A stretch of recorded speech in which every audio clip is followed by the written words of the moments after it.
The Story Girl, Chapter 14, Forbidden Fruit. We were all, with the exception of Uncle Roger, more or less grumpy in the King household the next day. Perhaps our nerves had been upset by the excitement attendant on Jimmy Patterson's disappearance. But it is more likely that our crankiness was the result of supper we had eaten the previous night. Even children cannot devour mince pie and cold-fried pork ham and fruit cake before going to bed with entire impunity. Aunt Janet had forgotten to warn Uncle Roger to keep an eye out on our bedtime snacks, and we ate what seemed good unto us. Some of us had frightful dreams, and all of us carried chips on our shoulders at breakfast. Felicity and Dan began to bicker, which they kept up the entire day. Felicity had a natural aptitude for what we called bossing, and in her mother's absence she deemed that she had a right to rule supreme.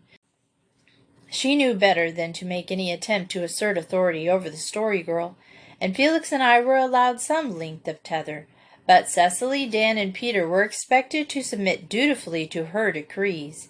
In the main, they did, but on this particular morning Dan was plainly inclined to rebel. He had had time to grow sore over the things that Felicity had said to him when Jimmy Patterson was thought lost, and he began the day with a flatly expressed determination that he was not going to let Felicity rule the roost. It was not a pleasant day, and to make matters worse, it rained until late in the afternoon. The Story Girl had not recovered from the mortifications of the previous day. She would not talk, and she would not tell a single story. She sat on Rachel Ward's chest and ate her breakfast with the air of a martyr. After breakfast she washed the dishes and did the bedroom work in grim silence. Then, with a book under one arm and Pat under the other, she betook herself to the window-seat on the upstairs hall, and would not be lured from the retreat. Charmed, we never so wisely.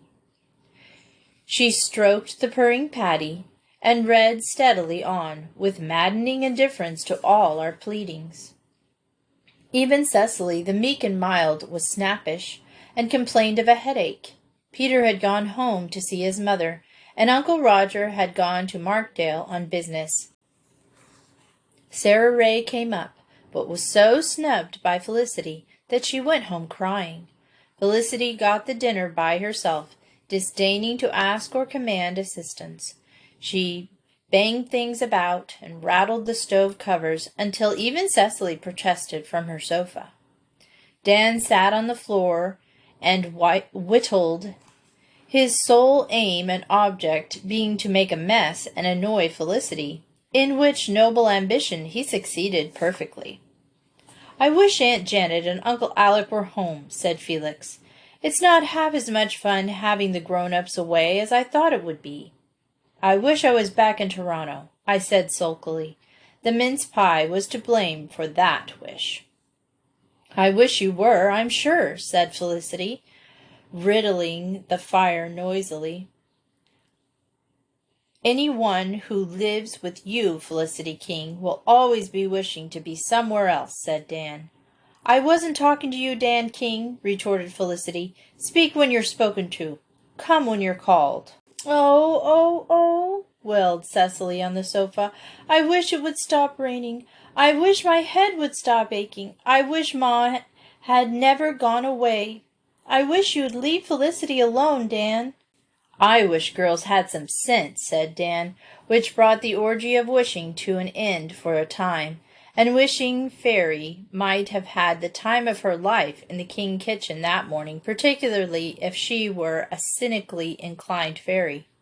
But even the effects of the unholy snacks wear away at length. By tea-time things had brightened up, the rain had ceased, and the old, low-rafted room was full of sunshine, which danced on the shining dishes of the dresser, made mosaics on the floor, and flickered over the table whereon a delicious meal was spread. Felicity had put on her blue muslin, and looked so beautiful that it had her good humor was quite restored. Cecily's headache was better, and the Story Girl, refreshed by an afternoon siesta, came down with smiles and sparkling eyes. Dan alone continued to nurse his grievance, and would not even laugh when the Story Girl told us a tale brought to mind by some of the Reverend Mr. Scott's plumes, which were on the table. The Reverend Mr. Scott was the man who thought the pulpit door must be made for spirits, you see, she said. I heard Uncle Edward's telling ever so many stories about him. He was called to his congregation, and he labored here long and faithfully, and was much beloved, though he was very eccentric. What does that mean? Asked Peter. Hush, it just means odd, said Cecily, nudging him with her elbow. A common man would be odd, but when it's a minister, it's eccentric. When he got very old, continued the Story Girl, the presbytery thought it was the time for him to retire. He didn't think so, but the presbytery had their way, because there were so many of them to one of him. He was retired, and a young man was called to Carlisle. Mr. Scott went to live in town, but he came out to Carlisle very often, and visited all the people regularly, just the same as when he was their minister. The young minister was a very good young man, and tried to do his duty, but he was dreadfully afraid of meeting old Mr. Scott, because he had been told that the old minister was very angry at being set aside, and would likely give him a sound drubbing if he ever met him. One day the young minister was visiting the Crawfords in Markdale, when they suddenly heard old Mr. Scott's voice in the kitchen. The young minister turned pale as the dead, and implored Mrs. Crawford to hide him, but she couldn't get him out of the room, and all she could do was to hide him in the china closet, and old Mr. Scott came into the room. He talked very nicely, and read and prayed. They made very long prayers in those days, you know. And at the end of his prayer, he said, "O Lord, bless the poor young man hiding in the closet. Give him courage not to fear the face of man. Make him a burning and shining light to this sadly absurd congregation." Just imagine the feeling of the young minister in the china closet. But he came right out like a man, though his face was very red, as soon as Mr. Scott had done praying, and Mr. Scott was lovely to him, shook hands, and never mentioned the china closet, and they were the best of friends ever after. How did the old Mr. Scott find out the young minister was in the closet? Asked Felix. Nobody ever knew. They supposed he had seen him through the window before he came into the house, and guessed he must be in the closet, because there was no way for him to get out of the room. Mr. Scott planted the yellow plum tree in grandfather's time, said Cecily, peeling one of the plums. And when he did it, he said it was a Christian an act, as he ever did. I wonder what he meant.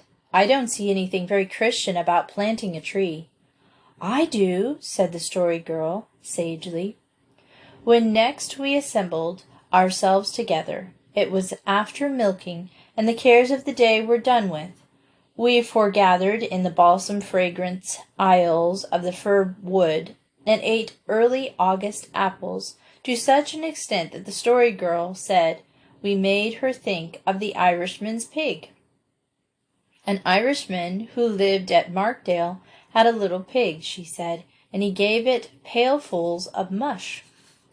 The pig ate the whole pailful, and when the Irishman put the pig into the pail, and it didn't fill more than half the pail.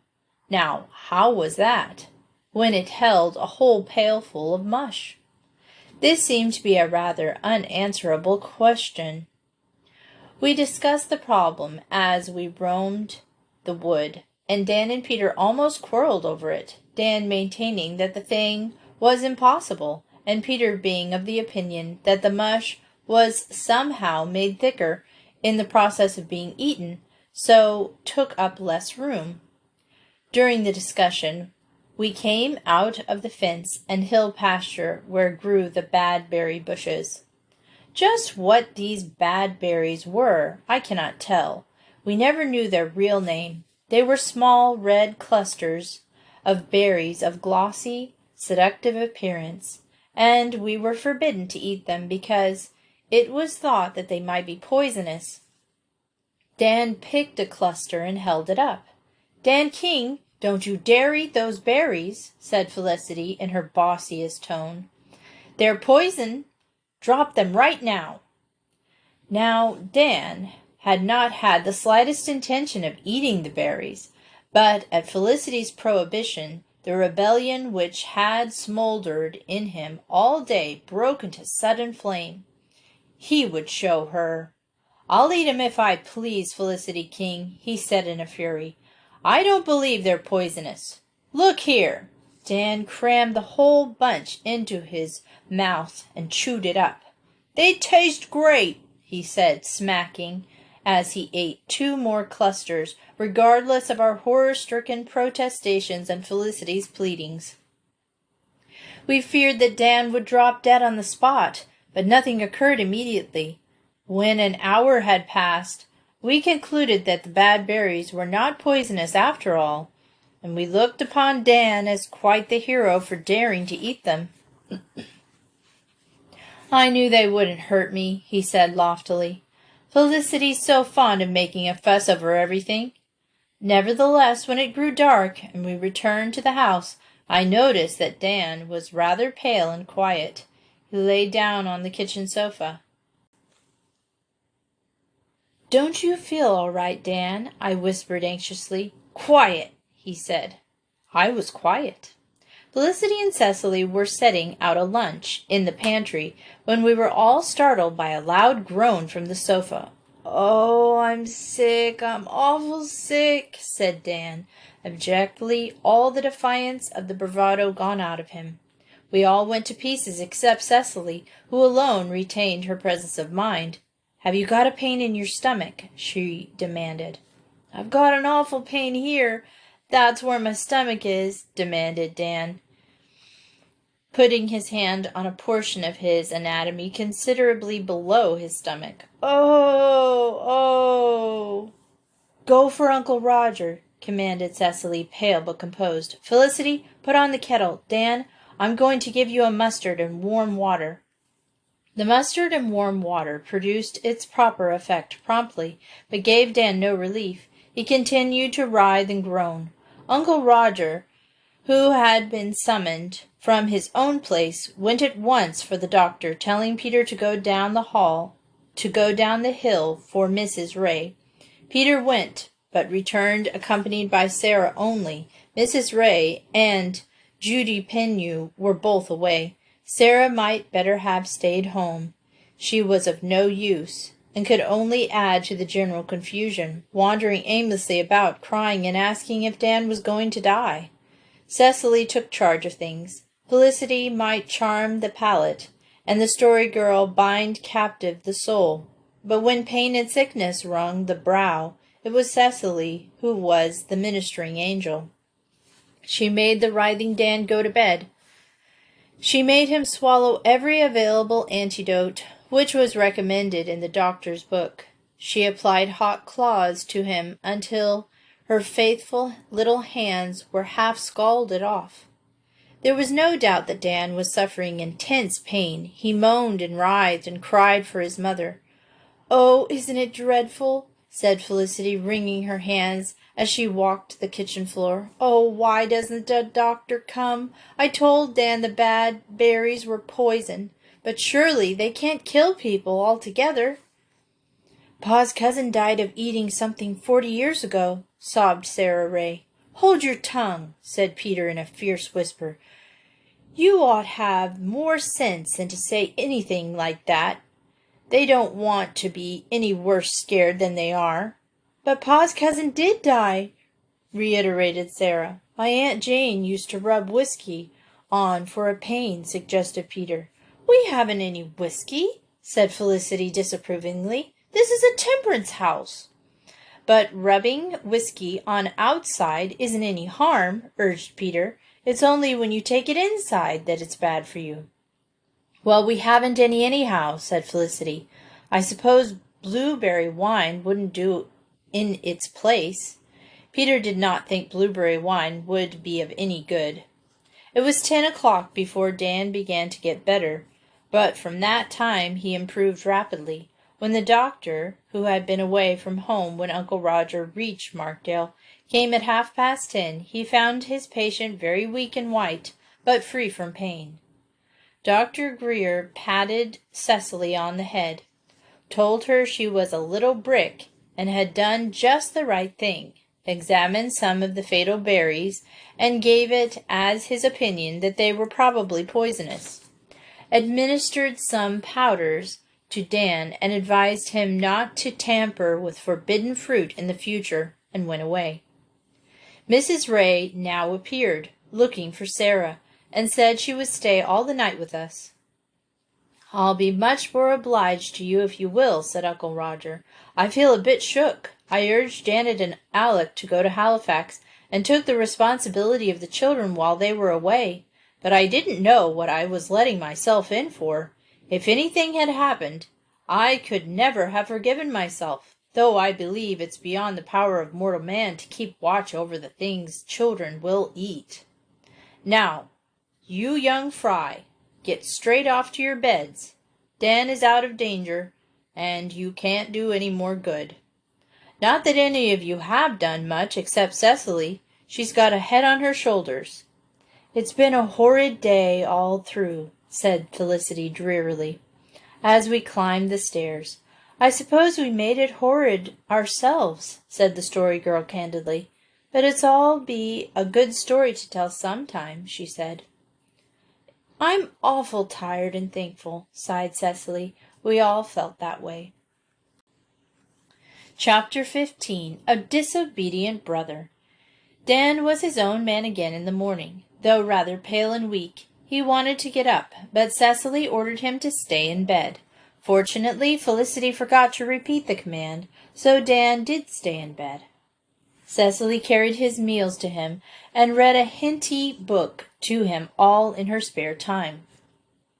The Story Girl went up and told him wondrous tales, and Sara Ray brought him a pudding she had made herself.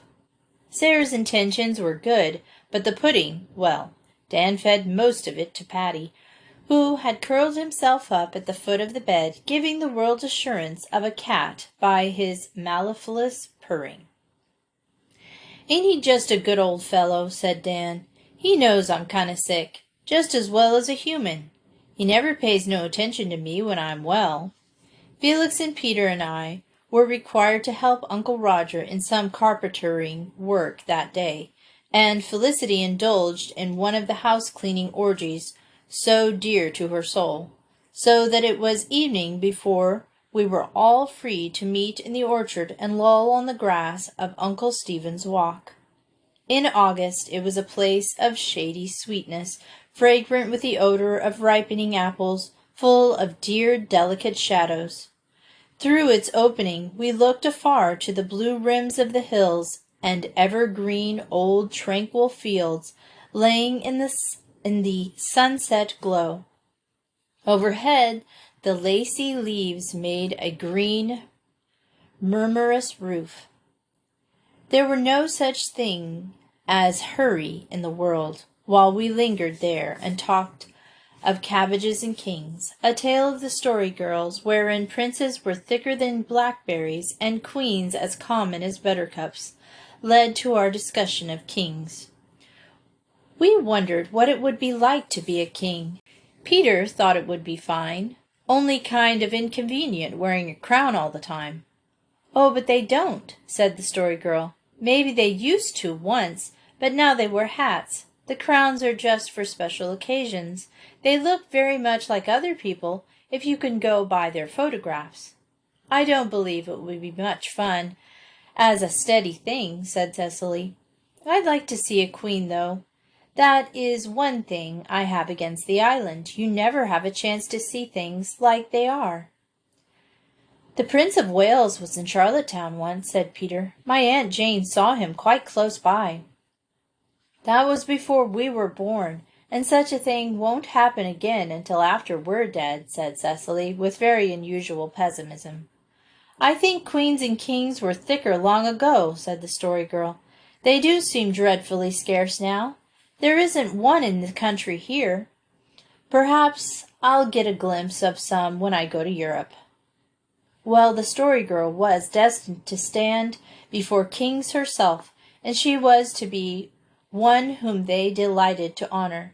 But we did not know that as we sat in the old orchard.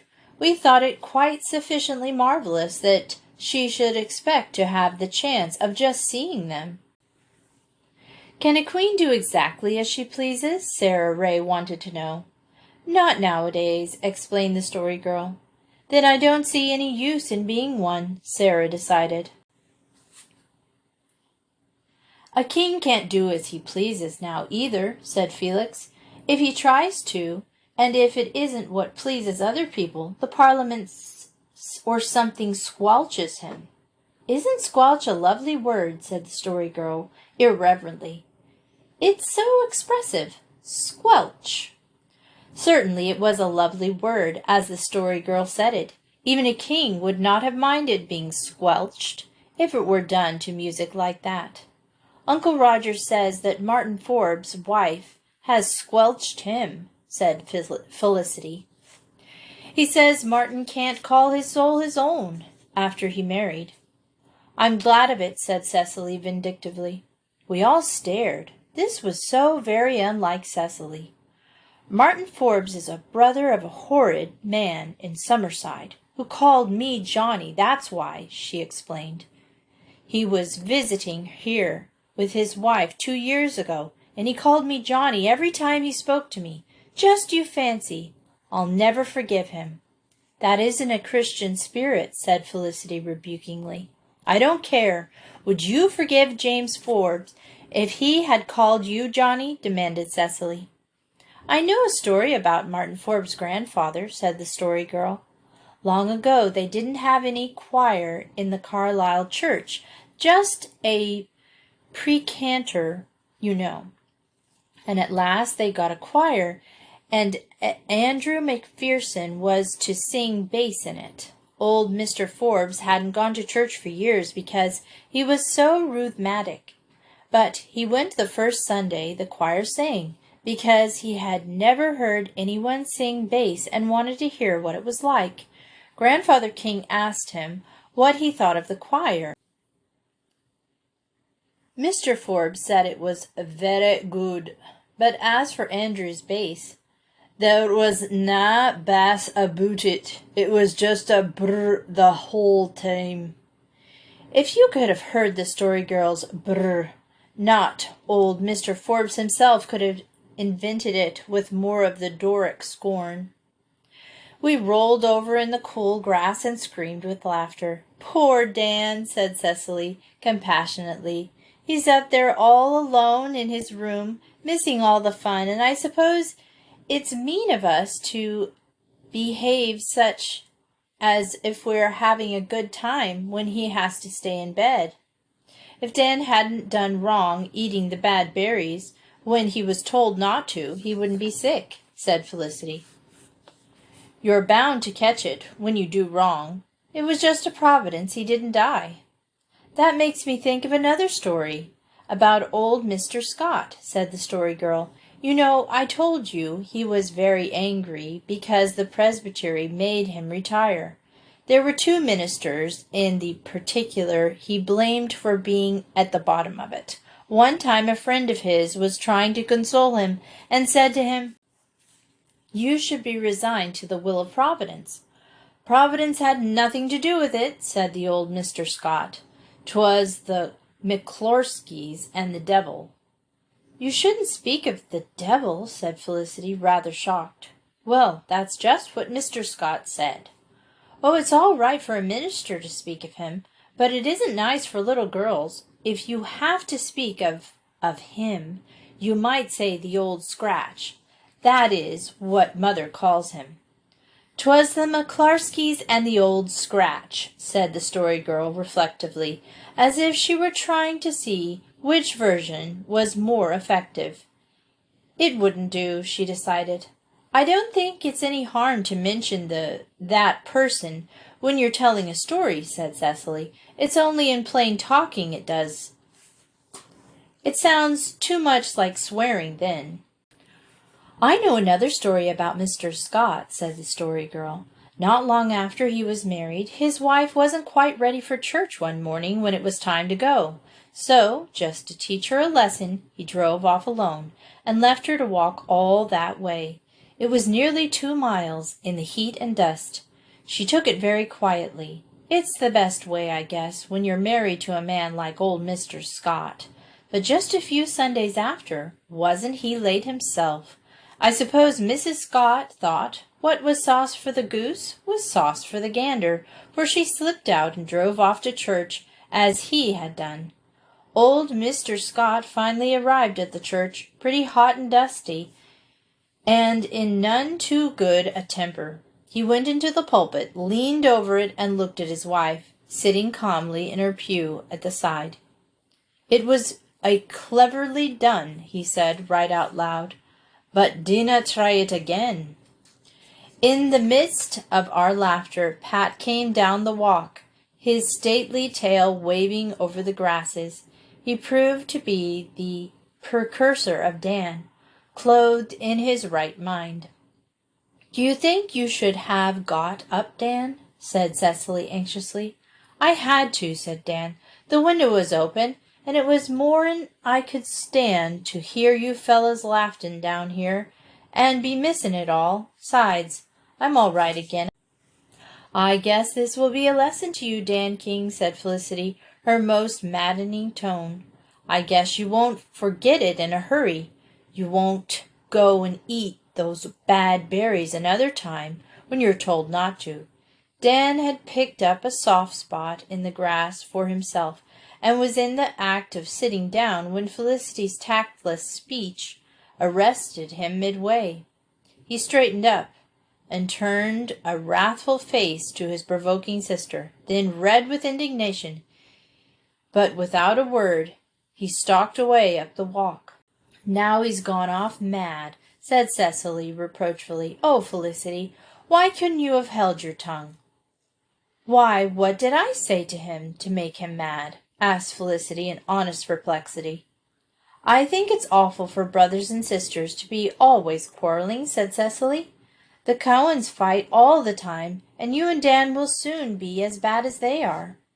Oh, talk sense, said Felicity. Dan's got so touchy, it isn't safe to speak to him. I should think he'd be sorry for all the trouble he made last night. But you just back him up in everything, Cecily.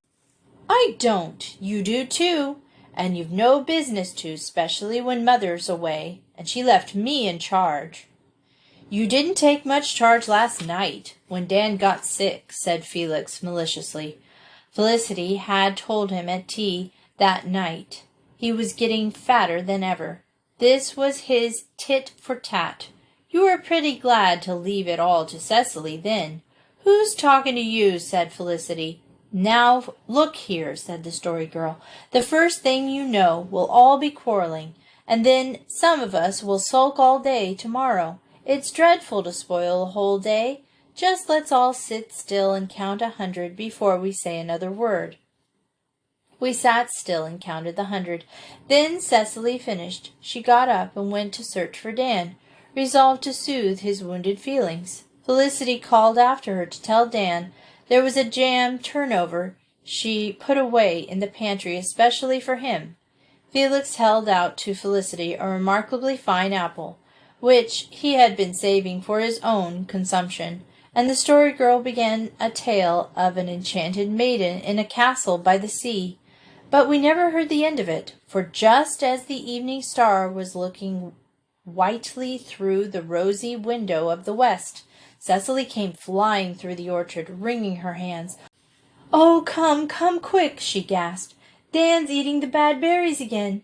He's ate a whole bunch of them. He says he'll show Felicity. I can't stop him. Come, you try." We rose in a body and rushed toward the house. In the yard we encountered Dan emerging from the fir wood and championing the and champing the fatal berries with unrepentant relish. "Dan King, do you want to commit suicide?" demanded the Story Girl. "Look here, Dan, I expostulated. You shouldn't do this. Think how sick you were last night, and all the trouble you made for everybody. Don't eat any more. There's a good chap." "All right," said Dan. "I've ate all I want. They taste fine. I don't believe this was what made me sick." But now that his anger was over, he looked a little frightened. Felicity was not there. He found her in the kitchen, lighting up the fire. "Bev, fill the kettle with water and put it on the heat," she said in a resigned tone. "If Dan's going to be sick again, we've got to be ready for it. I wish Mother were home, that's all. I hope she'll never go away again. Dan King, you just wait till I tell her of the way you've behaved." "Ain't going to be sick," said Dan. "And if you begin telling tales, Felicity King, I'll tell some, too. I know how many eggs Mother said you could use while she was away, and I know how many you have used. I counted. So you'd better mind your own business, miss." "A nice way to talk to your sister, when you may be dead in an hour," retorted Felicity, in tears between her anger and her real alarm about Dan. But in an hour's time Dan was still in good health, and announced his intention of going to bed. He went and was soon sleeping as peacefully as if he had nothing on either conscience or stomach. But Felicity declared she meant to keep the water hot until all danger was past, and we sat up to keep her company. We were sitting there when Uncle Roger walked in at 11 o'clock. "What on earth are you young fry up so late for?" he asked angrily. "You should have been in bed 2 hours ago. And with a roaring fire on a night like this, isn't it hot enough for you? Have you taken leave of your senses?"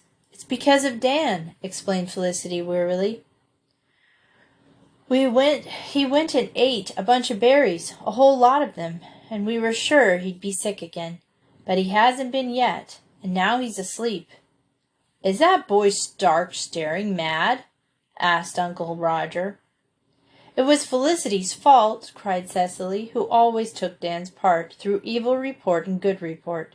"She told him she guessed he'd learned a lesson, and wouldn't do what she'd told him not to again. So he went and ate him, because she vexed him so. Felicity King, if you don't watch out, you'll grow up to be the sort of woman who drives her husband to drink," said Uncle Roger gravely. "How could I tell Dan would act like such a mule?" cried Felicity. "Get off to bed, every one of you. It's a thankful man I'll be when your father and mother come home. The wretched bachelor who undertakes to look after a house full of children like you is to be pitied. Nobody will ever catch me doing it again. Felicity, is there anything fit to eat in the pantry?" That last question was the most unkind cut of all. Felicity could have forgiven Uncle Roger anything but that. It really was unpardonable, she confided to me as we climbed the stairs, that she hated Uncle Roger. Her red lips quivered, and the tears of wounded pride brimmed over in her eyes. "Never you mind, Felicity," I said. "He's only a grown-up."